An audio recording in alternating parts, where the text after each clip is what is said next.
एक बार एक डॉक्टर, जो कि एक महाराष्ट्र के डॉक्टर थे, मेडिकल डॉक्टर थे, वो शिरडी आए।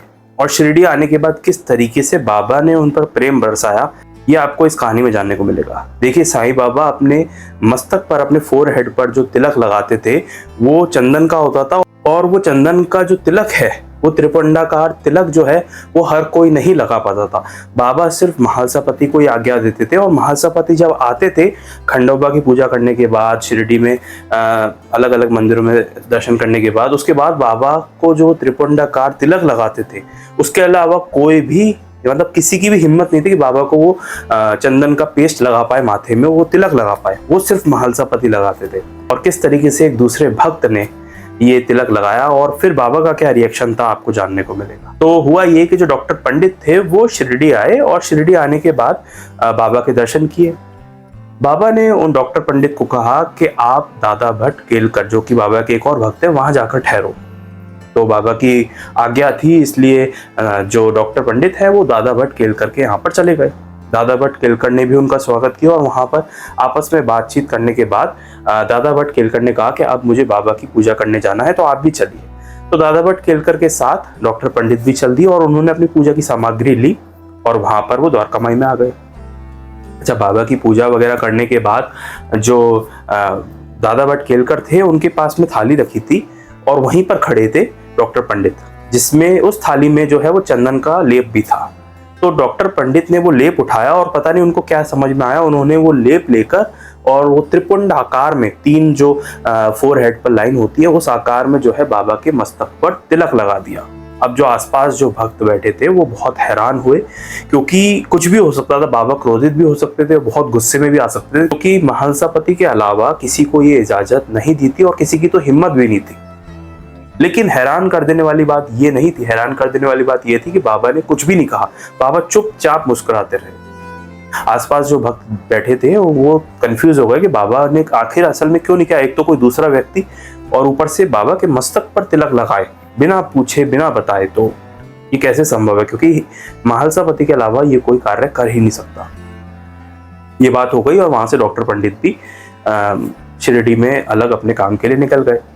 उसके बाद कुछ समय बाद दादा भट्ट केलकर ने पूछा बाबा से कि आप देवा किसी को भी अपने मस्तक पर तिलक लगाने की इजाजत नहीं देते, और अगर कोई लगा दे तो आप क्रोधित हो जाते हैं। अभी कल ही आए डॉक्टर पंडित ने आपके मस्तक पर ये तिलक लगा दिया, और आपने उन्हें कुछ भी नहीं कहा, एक शब्द भी नहीं कहा, उल्टा आप तो मुस्कुरा गए। तो बाबा बोलते हैं कि इसमें क्या हो गया। असल में उन्होंने जो मुझे तिलक लगाया, उनके गुरु रघुनाथ महाराज, जो कि धोपेश्वर के रहने वाले हैं, वो समझ के लगाया। जैसे वो अपने गुरु रघुनाथ महाराज के मस्तक पर हमेशा तिलक लगाए करते हैं, जिनको हम काका पुराणिक के नाम से भी जानते हैं, ठीक वही समझ के उन्होंने उन गुरु के दर्शन मुझ में किए। और उनको लगता था कि जैसे वो उनके गुरु हैं, वैसे ही मैं उनका गुरु हूँ, तो इसलिए उन्होंने वो त्रिपुंड आकार में तिलक मेरे लगा दिया।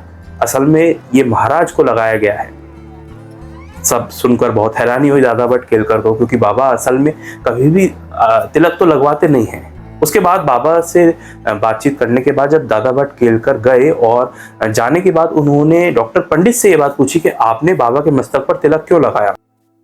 तो उस पर डॉक्टर पंडित बहुत आराम से बोलते हैं कि मेरे गुरु हैं रघुनाथ महाराज, धोपेश्वर के रहने वाले, जिन्हें काका पुराणिक भी कहा जाता है, तो वही समझकर मैंने बाबा के मस्तक पे लगाया। जैसे मैं उनके लगाता हूँ, वैसे बाबा के लगाया। अब दादा भट्ट केलकर को ये बात समझ में आई कि उस भक्त की भावना थी कि वो अपने गुरु को तिलक लगा रहा है, तो उसकी भावना को रखते हुए बाबा ने भी वो तिलक स्वीकार कर लिया। क्योंकि बाबा भी अक्सर ये कहा करते थे, और ये भी लिखा गया है कि जितने भी गुरु हैं, जितने भी संत हैं, जितने भी शक्तियां हैं, अलग अलग आपको दिखती हैं, लेकिन होती असल में वो एक है। तो इस वजह से बाबा ने भी उनके गुरु का सम्मान रखते हुए, उनका मान रखते हुए, उनकी भावना देखते हुए वो तिलक स्वीकार किया, जो बाबा असल में हर किसी का तिलक स्वीकार नहीं करते।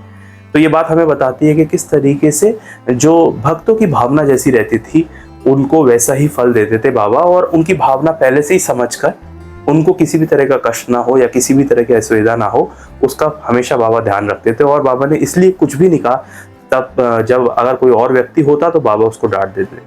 तो इस कहानी से हमें यही समझने को मिलता है कि जो आपकी भावना है, भले आप उसे व्यक्त करें ना करें, बाबा समझ जाते हैं, और हमेशा अपने भक्त के अनुसार ही कार्य जो उसके लिए अच्छा हो वही करते हैं। इसी तरह ढेर सारी असली कहानियां इस चैनल पर अपलोडेड है। अगर आप बाबा से जुड़ी हुई असली कहानियां जानना चाहते हैं या 1918 से पहले उस दौर में जाना चाहते हैं जब शिरडी में अलग अलग भक्त बाबा के दर्शन करने आया करते थे, तो आप इस चैनल को सब्सक्राइब कर सकते हैं। मिलेंगे एक नेक्स्ट वीडियो में नई कहानी के साथ। ओम साई राम।